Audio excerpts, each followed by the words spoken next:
Hello, everyone, and Happy New Year. I can't believe it's already January 2025, and what better to do in January than to reflect on the previous year? First, I'm going to go ahead and address the elephant in the room. Yes, I buzzed my head. What the hell? New year, new me, bitch.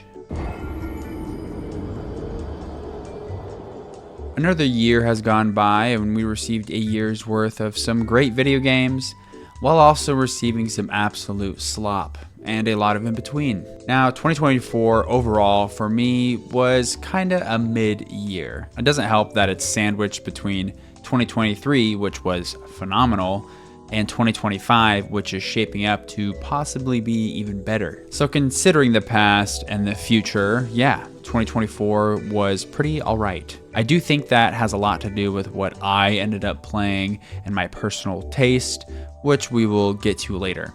Now, don't get me wrong, there are definitely some great games that I very much enjoyed in 2024. However, there were also some fucking flops. So let's go ahead and rank them, and let's take a look at the top 5 best and the top 5 worst video games of 2024. I always like to start with the worst first. So let's go ahead and start by discussing some of 2024's biggest disappointments so we can all collectively point and laugh. Now, keyword here, disappointments. These don't necessarily have to be technically the worst games ever, but this list can include games that I or the community had high expectations for, and it ended up falling pretty short. So let's go ahead and dive on in. Now for number 5 and 4, I'm going to loop them together here for 2 reasons. I refused to waste my time and didn't actually play either of them, and they are both Ubisoft slop. That's right, for number 5 and 4 on my worst games of 2024, they are Star Wars Outlaws and Skull and Bones, in no real particular order. It's no secret that the once great Ubisoft has had one of their worst years ever in 2024. Ubisoft used to be cutting edge,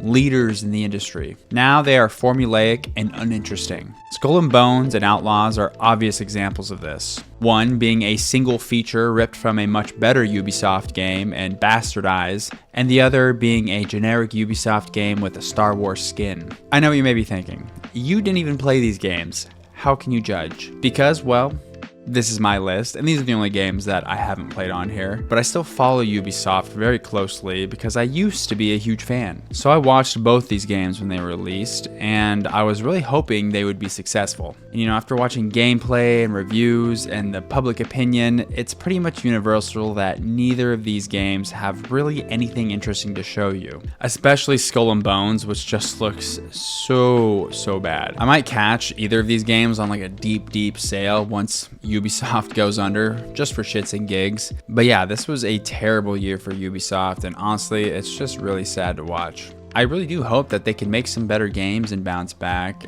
but my hope for them is running pretty slim. Do you really think a company that just released 2 NFT games in 2024 is going on the right path? Like, look at this shit. People actually spent time and money developing this. What a waste. You don't want to be like this. This is disgusting. This is awful in every way. If I could kill it, I would. But I legally can't. So yeah, spots 5 and 4 on my top 5 worst games of 2024 might as well just be Ubisoft as the company. I miss the old Ubi. Hot take incoming. Hot take incoming. Hot take incoming. Or maybe not so hot take. I don't know.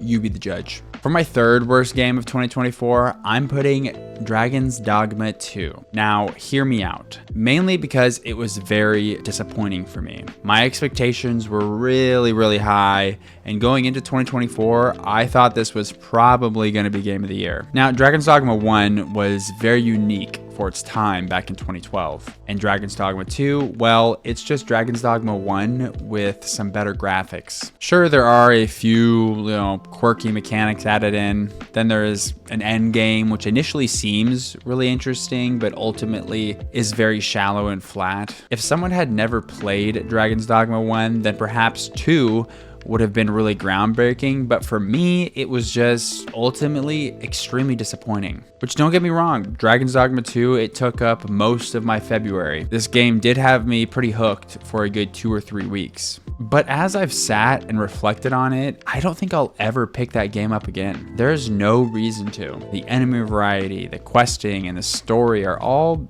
quite bad. So general replayability is just really low. It's just a game that I think really will be forgotten with time. Unlike its predecessor, Dragon's Dogma 1, which I have replayed multiple times and is sort of a cult classic. That's where the big disappointment lies here. Dragon's Dogma 2 is forgettable, Dragon's Dogma 1 is a cult classic, and that's why Dragon's Dogma 2 is here at number 3. All right, now we're getting to the good shit, or should I say bad shit. Number 2 on my worst games of 2024 is Dragon Age The Veilguard. Now, I do not think that The Veilguard is absolute dog shit like some creators do. Now, is it a far cry from BioWare's glory days? Absolutely. Is it the worst Dragon Age game in the series? I think so. I really wanted BioWare to pull out a banger here. I love Mass Effect and Dragon Age. Hell, playing Veilguard made me boot up Mass Effect the Legendary Edition, and I'm already working through Mass Effect 3 on like my 10th playthrough of that trilogy. But Veilguard was not it. BioWare games are known for their good story and writing. Now, while the overarching plot and lore of Veilguard wasn't terrible, just kind of meh, the dialogue and execution of this story was horrendous. The characters are decent on paper. They have some solid moments and decent plot points, but it feels truly hard to connect with them when the dialogue is this abysmal and the main character Rook is just very unlikable. Everything just feels so awkward and forced, like little children trying to figure out how to talk to other kids at school. The entire game just feels juvenile, not from just the bad writing, but also the art style, which objectively, the art style isn't that bad. It's actually kind of pretty.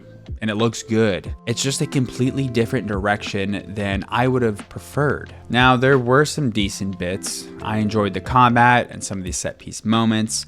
In particular, the ending was quite good, and it did string me along enough to finish the game. But again, I will likely never touch this game ever again. And it's a shame, because this truly felt like a make or break point for BioWare, which has released some of my all-time favorite games. So we will see. I really hope they can learn from this and maybe turn things around, but my faith in them is pretty much non-existent at this point. And their next project is a new Mass Effect game, so Mass Effect's my favorite from them. I'm really hoping I don't have to kiss that franchise goodbye. All right, let's move on. Let's go ahead and do number 1. Our number 1 worst game of 2024 is none other than Suicide Squad, the creme de la creme of ass. This game fucking sucked on so many different levels, and yes, I unfortunately did play it and reviewed it.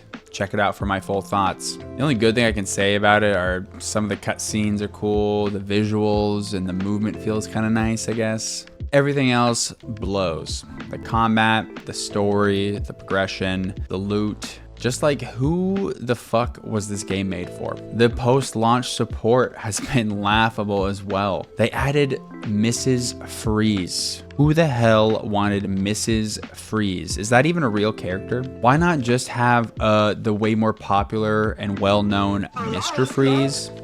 Did they do this simply because they wanted to offer more female characters? And if so, why the fuck not make actual female characters like Poison Ivy or Catwoman, or just any of them that are actually badass? And for this to be shat out by Rocksteady, the developers behind the phenomenal Batman games, that, my friends, is the biggest disappointment of 2024. I'm not even gonna waste any more time talking about Suicide Squad, because it sucks a lot, and it was a terrible time to play through, and it will be forgotten. Now let's hope that in 2025, Rocksteady can get back to making games how they used to.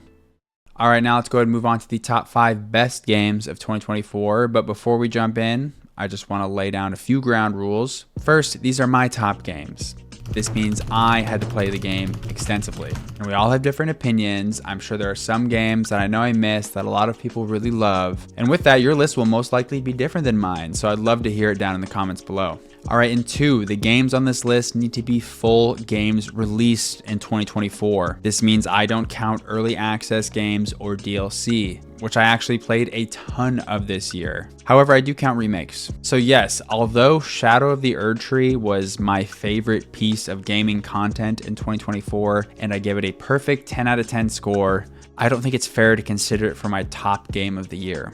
Same goes for a lot of early access titles that I really enjoyed, such as Path of Exile 2 and Hades 2. So considering these rules, I really didn't play all that many new titles this year, and there aren't really that many games that I can consider for this list. Because of that, I do want to include a quick honorable mentions category for games that I either only played a fraction of or didn't play at all, but I think look really good. First on our honorable mentions is Metaphor ReFantasio. Now I will say 2024 looked like a fantastic year for JRPGs. Now I've tried JRPGs many times, but that genre just does not click with me. I'm not entirely sure why. I can't really jive with this genre because I love Western RPGs and I like anime. However, Metaphor is one that I would really like to give a shot because of its fantasy setting and political themes that really interest me. Alas, I wasn't able to find the time this year. Objectively, it just looks great and I've heard great things, so if you're at all into JRPGs, I definitely would recommend it.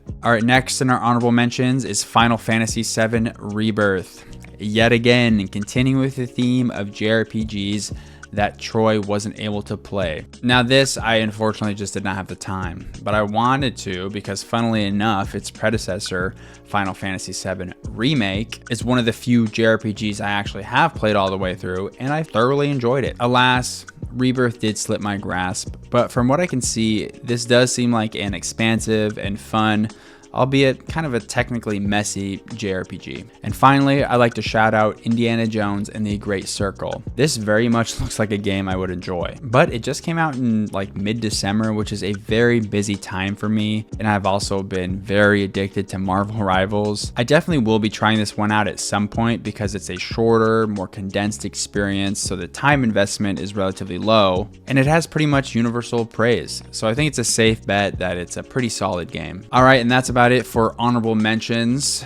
Oh wait, of course there was Astrobot, which looks great and shockingly won Game of the Year. Actually, not really shockingly because family and kid games can still be pretty good, but just not really my first choice to spend my precious time on. Although that is coming from a guy who spent his time playing Suicide Squad this year, so fuck me, I guess my judgment's just kind of fucked. But let's go ahead and get into the top 5 best games list. Starting off with my number 5 is Black Myth Wukong, which sort of felt like the people's choice for the game of the year. And don't get me wrong, I thought Black Myth was great. I never got around to putting out a full review, but in summary, I think the combat in Black Myth is exciting and fresh, while it fully delivers on a Souls-inspired character action game experience. Black Myth is a damn looker, and it will take you to some amazing locations and boss set pieces. Just overall a very solid, fun experience. However, there were a few things that kind of irked me.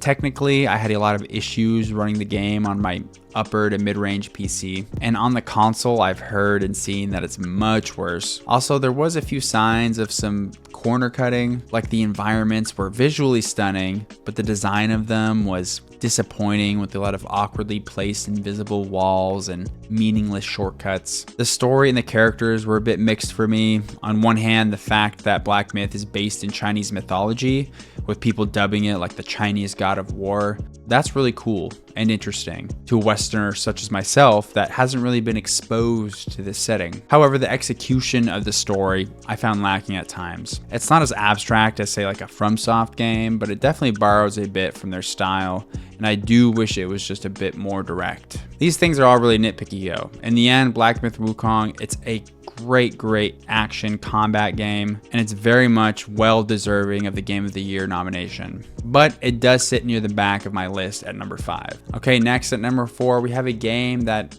even I'm shocked is here, Balatro. It's funny because I didn't play this game until I heard about it through the Game Awards. And damn, once I spent like the $15 to give it a shot, it had me hooked for like a solid 2 weeks. On its surface, yeah, it looks like a simple poker game, but oh, is it much more. It's a roguelike, which is a genre that I am a fan of. So it's meant to have this addictive element, right? This one more run. I made a mistake. If I had just gotten this one card, etc., etc. And Balatro is able to distill this rogue card building genre to its serotonin releasing core. It's simple, it's effective. But wait, it also has style, with its stunning art style and music being stained into your memory.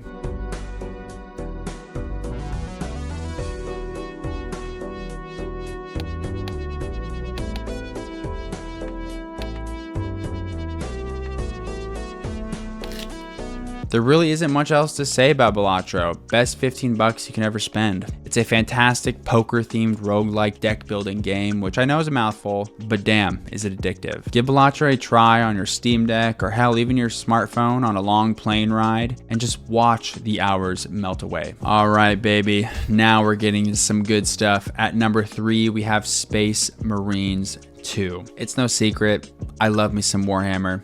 I love me some Warhammer 40k. I love some co-op shooters. So Space Marine 2 was exactly what I needed when it was released in September. Just the combat in the game is some of the best of this year. Probably only second to one other game that's a bit higher in this list. The flow state that you enter when switching between third-person shooter and hack and slash combat is so expertly done. There's just enough depth here to not be overcomplicated and allow some mindless fun, while also having a high enough skill ceiling to really require you to own your skills to tackle those higher difficulties. Also, the campaign and the story were surprisingly good. I expected a sort of tacked on basic Warhammer 40k hoorah ass story, and to some extent that is what's here, but there were some moments and characters that really surprised me with some depth. The progression in the co-op PvE mode also really surprised me. Again, this isn't super deep or strategic or anything like that, but it does give you enough to play with some fun perks and weapon upgrades alongside some great cosmetics that will keep you coming back. Now, my only really gripe here was the lack of missions up front and just the bare bones PvP mode. I only played like maybe 5 to 6 games of the PvP and just put it down. There really isn't much to see there.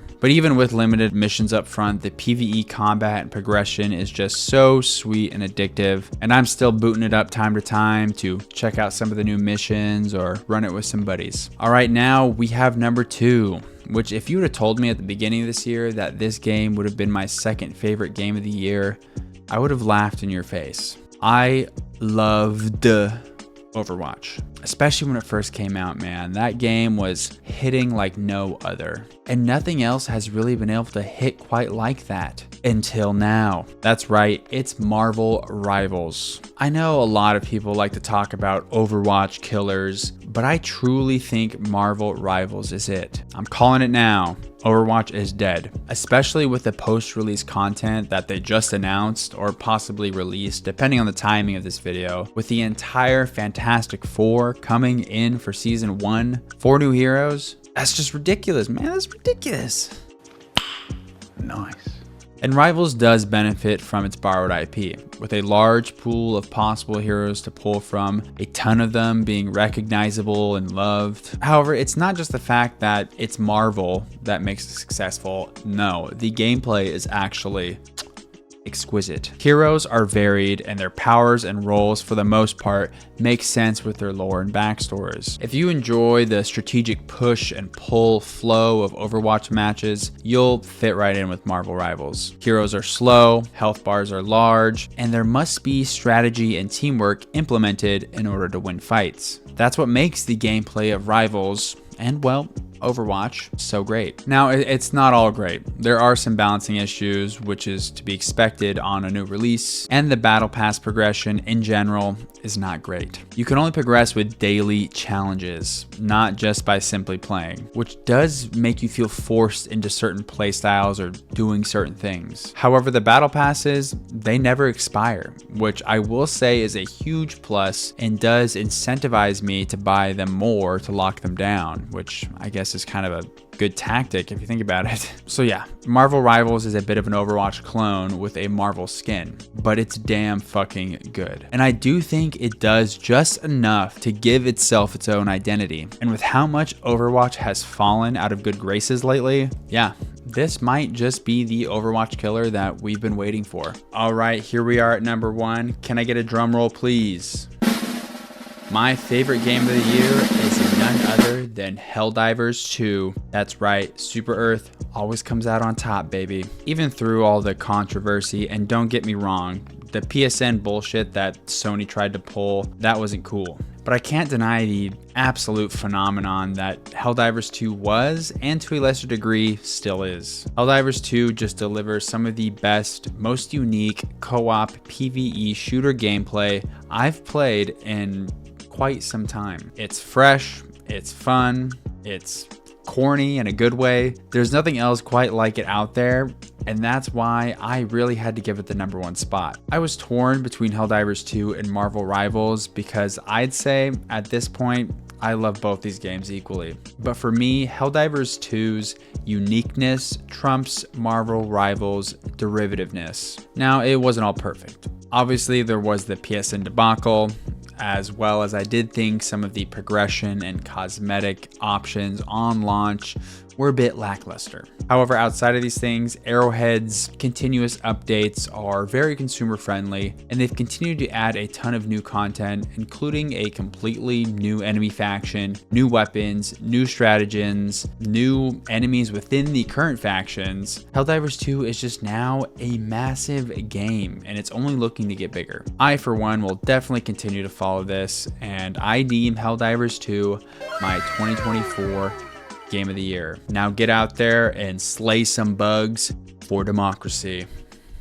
All right, y'all, so that about wraps it up. 2024 was a huge year for shooters. The top 3 games on my list were all shooters. Now, my favorite type of games tend to be like strategy games or RPGs or action adventures. So I think the lack of new games in these genres are what really made it feel like this year was kind of mid for me. But on the other hand, you know, if you like JRPGs, this year must have been fantastic. So it's all about personal taste. Anyways, go ahead and let me know down below, you know, what are your top 5 best games in 2024? Or your top 5 worst? Or is my ranking shit and I need to go play Metaphor ReFantazio? That's fine, go ahead and let me know down in the comments below. And I'll definitely be seeing you guys later as we navigate the very packed 2025. There sure are a lot of games that I would love to talk about, so I'm definitely gonna be posting on this channel. So don't forget to subscribe. Also, if you feel like it, follow my Twitch where I try to stream live, you know, about twice a week, and we can chat live about video games there. Anyways, I hope you guys had a fantastic New Year's, and I hope you have a wonderful day. Bye-bye.